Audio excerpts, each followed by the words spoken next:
farzand. Uni har bir so'zini hisob-kitob qilishlik kerak. Bu xato, bu harom, buni qilsang yomon bo'ladi. Endi bu narsa uchun uzoq vaqt sabr kerak bo'ladi. Besabr, betoqat bo'lgan, chidamas odam tarbiya qila olmaydi bolasini. Besabrlik bilan, beqoqatlik bilan qilingan tarbiyani samarasi bo'lmaydi. Chunki bunaqa odam nima qiladi? Bolasidan bir xato sodir bo'lsa, uradi.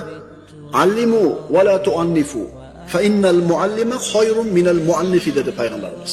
Ta'lim beringlar, qattiqqo'llik qilmanglar, zo'ravonlik qilmanglar. Chunki muallim sabr qilib o'rgatadigan, sabr qilib ta'lim beradigan odam yoki ota urib kaltaklaydigan otadan ko'ra yaxshiroq. Boshqalar bilan qilayotgan muomalangizda sizga asl basharangiz ko'rinmaydi, birodar. Chunki oshnangizga haligi fe'lingizni qila olmaysiz. Biznes partneringizga injiqligingizni qila olmaysiz. Bor deydi, part arag'ini deydi. Ammo haqiqiy basharangiz qayerda ko'rinadi? Xotiningiz bilan, farzandlaringiz bilan qilayotgan o'rinda. Chunki qayerga boradi? Har qanday injiqligingizni, har qancha fe'lingizni ayolingizga qilasiz, bolangizga qilasiz.